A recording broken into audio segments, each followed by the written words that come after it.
At the edge of Kruger National Park in South Africa, an old male lion slowly walked across the dry grass. He was once the proud leader of a big pride of lions, guiding them through many hunting seasons.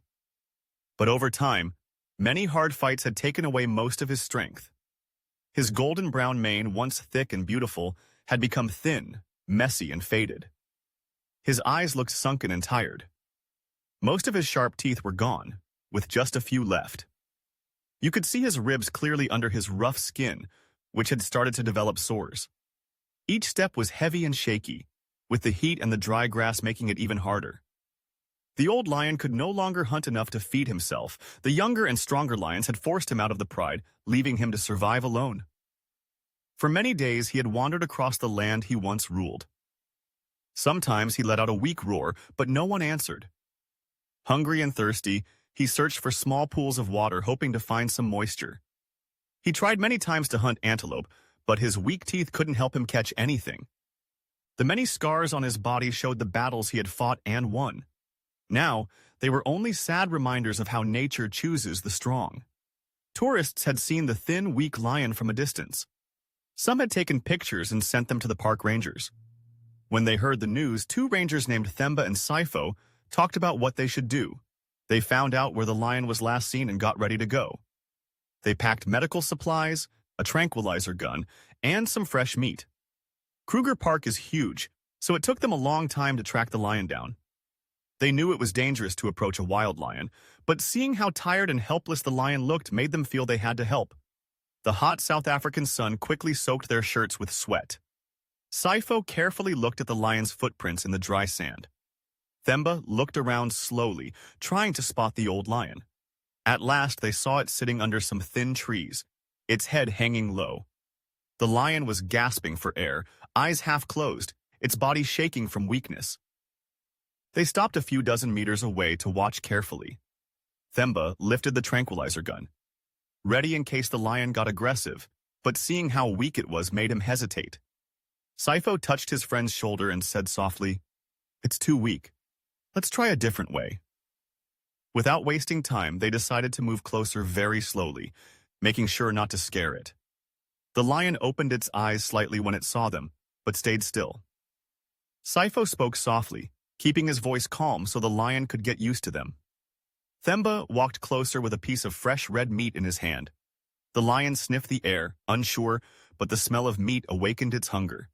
It stretched its neck and, with great effort, bit the meat. Seeing it eat gave the two rangers hope. While the lion chewed, Themba quietly gave it an injection to help its health. The medicine seemed to help a little. Now, hungrier than ever, the lion swallowed the meat quickly as if it hadn't eaten in days. Themba stepped back to give the lion space to finish eating. Sipho stayed nearby, ready to act if anything went wrong. Slowly, the lion started to trust them, acting much calmer than a healthy wild lion would. After finishing the meat, it lifted its head, breathing heavily, and looked at the two men as if thanking them. Sipho gave it water to drink, helping it ease its thirst. After about 10 minutes of staying calm, the two rangers decided it was time to move the lion. They brought a large iron cage from the car and set it down a few meters away. Normally, they would have used a tranquilizer to be safe, but this time they wanted to see if the lion would follow naturally. Themba moved closer again, offering another piece of meat. The lion got up slowly, its body shaking with every small step. Each movement seemed painfully difficult for the old lion. As it reached the cage, it turned its head and looked at Themba for a second, as if asking for permission. Themba gently patted the lion's head to comfort it. Then, to their relief, the lion crawled into the cage by itself. Sipho quickly shut the door and made sure the lock was secure. The two men looked at each other and smiled, happy that the first part of their plan had worked. Inside the cage, the lion lay down flat, panting, too tired to even move.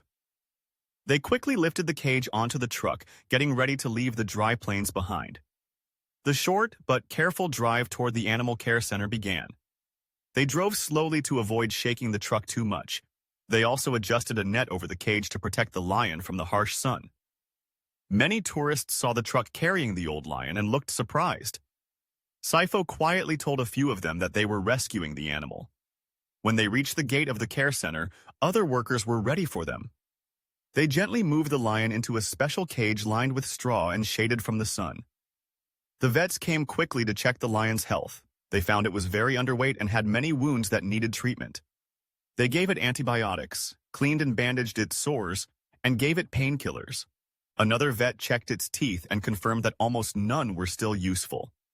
Themba and Sipho stood there watching, feeling sad to see it in such a bad state.